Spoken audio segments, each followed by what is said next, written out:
I went to the first Halloween event of October and it really got me into that Halloween mood. It was really fantastic. They had so many pumpkins that were carved out in very intricate pumpkin designs. It was much better than I expected.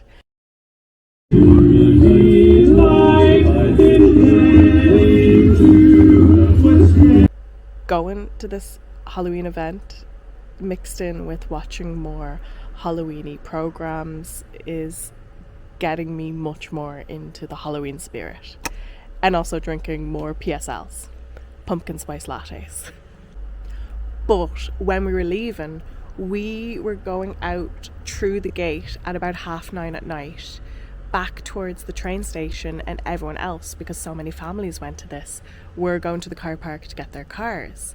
And we were told that the gate would be open on the side, and when we got there, the gate was completely closed. I tried to hop over the gate, it was just too difficult. I hate climbing, and I don't have any upper strength. I'm like a noodle in my arms, so with the help of my friends, they hooshed me up over the wall beside the gate, and I managed to climb over the gate, getting stung by a lot of nettles, getting my tights completely ripped, and jumping into my friend's arms basically to get out of this Halloween event. But I feel like that made it more Halloween-y. That got me more in the Halloween mischievous mood than the actual event itself, so it was actually very fun.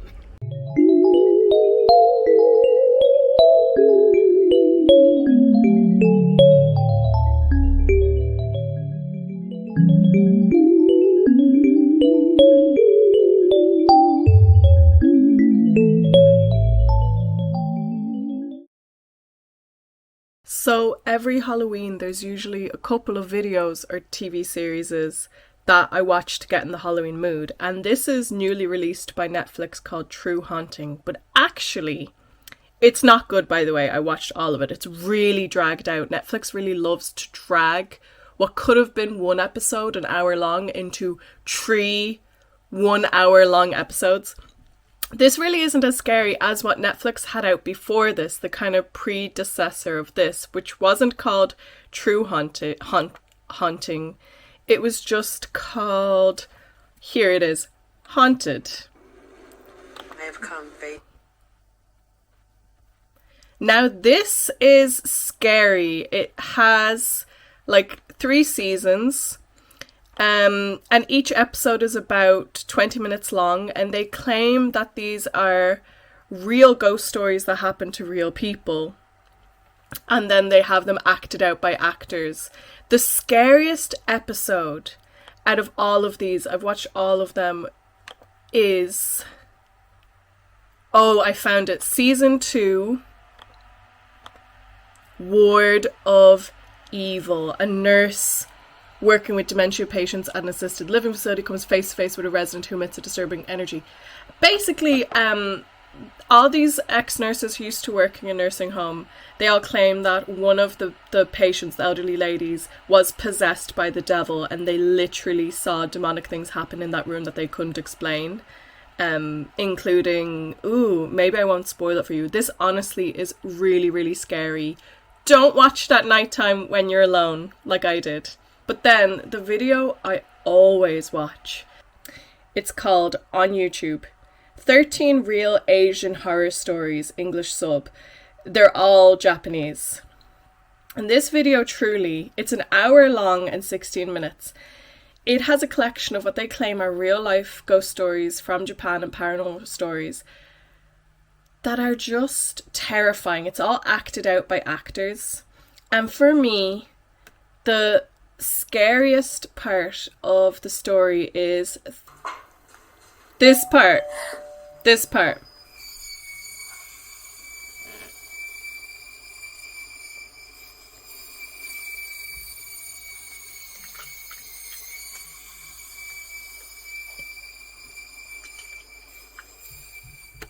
So yeah, if you want to be terrified out of your skin, then watch this YouTube video. Forget anything that Netflix is producing or any other film or TV series. This truly is horrifying. I'm always amazed how the country that brought us Hello Kitty and so many cute things is also the same country that just has the most terrifying, horrifying ghost stories and films. Like, the Japanese really know how to do it when it comes to terrifying us. And if you're staying on YouTube, other videos that really get me in the spooky Halloween mood are Shane Dawson videos from like 7, 8, 10 years ago, especially this one here, where they go to the Stanley Hotel. It's the same hotel that inspired The Shining. And I feel like Shane Dawson has given more evidence. He has found more evidence for ghosts and the paranormal than any of those kind of paranormal investigators or like most haunted TV shows ever have. Look at this part of the video where he's in the bathroom alone with his husband's sister and what happens to them. And if that there isn't just proof of like ghosts being in this hotel, I don't know what this is. It's called 24 Hours Overnight in a Haunted Hotel. I've been taking videos so we can watch them back. Why would they do that? Mom?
It's a very yellowy pumpkin soup.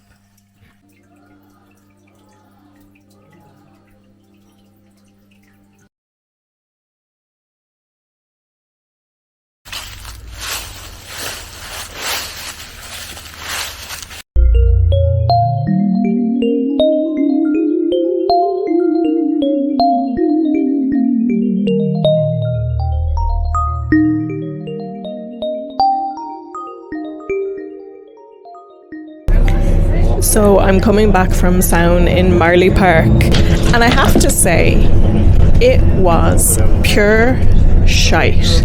I felt like I was in that episode of The Simpsons when they go on a ghost train, Bart and Lisa. Boo! Exit to your left. Like, there were a lot of things there that had nothing to do with Halloween, in my opinion, and I know it's geared towards children, but St. Patrick should never be involved in any kind of Halloween event. The highlight of today was seeing my friend, of course, and getting churros. We lined up for 30 minutes to get these churros, though.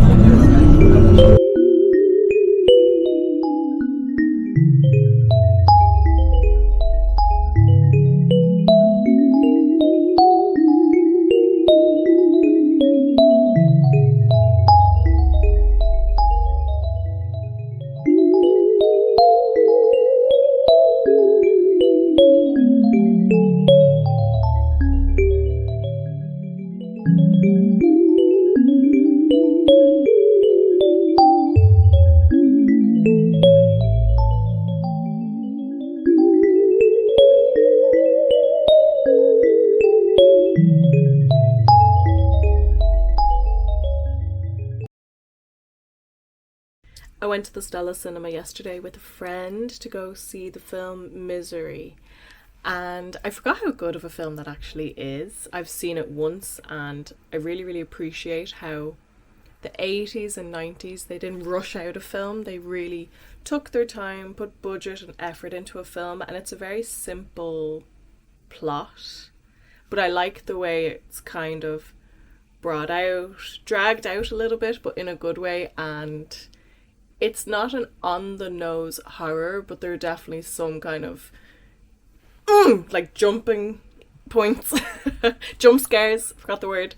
The Stella Cinema, it's the most gorgeous cinema, and it absolutely could be a very Christmassy vibe, but for me, the kind of 1920s, 40s feel, that kind of old regal cinema before everything was grey and like, you know, without any character, is much more kind of a gothic feeling for me, and so that's why I love to go to the Stella Cinema around Halloween time. Actually, one of the lads working there told us that he's had a little spiritual paranormal encounter at the Stella Cinema. He said just basically closing up is a little bit weird, and that there's been times where in the mirror behind him he's kind of thought that he saw something, especially because those mirrors are very old and very dusty, and that there's just some rumour that someone higher up once kind of said something about, oh, maybe someone passed away here and it was kind of covered up. So like around Halloween time, any kind of stories of something spooky, or like I start looking into stuff a little bit more, like always asking questions. Have you seen anything? Is there anything here that's a bit like unusual? So that was that added to the Halloween spirit of going to the Stella Cinema. Oh hi, you've just casually caught me at the graves.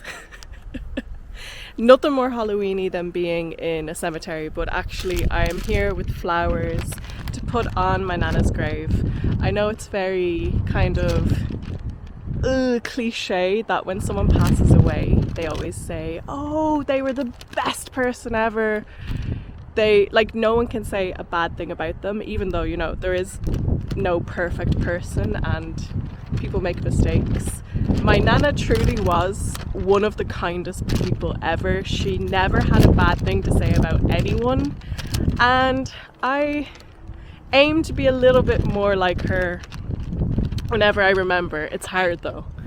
It's very, very difficult. So I like to come to the graves and kind of just speak to her, give flowers, kind of meditate, and let her know wherever she is, whatever, you know, you believe in or I believe in. Because I believe in many different things. I'm not religious per se. I have a lot more tolerance for religion now compared to how I used to be. I used to be extremely atheist. I just think anyone who believed in a god was a fool. But now I'm a lot more tolerant, but I'm definitely not religious, but definitely very spiritual. So I do believe that she still exists somewhere, whether you take that metaphorically or like, you know, her spirit is somewhere. So I think it's nice to come back and kind of let our loved deceased ones know that they're still in our thoughts, and I think it's important to have respect for the dead. I miss my nana a lot. I miss her food. I could not have wished for a better nana. So yeah, I'm gonna put the flowers down there. When I was a child, I saw a ghost. Before I tell the story, let me just finish my Barmbrack. No ring this time.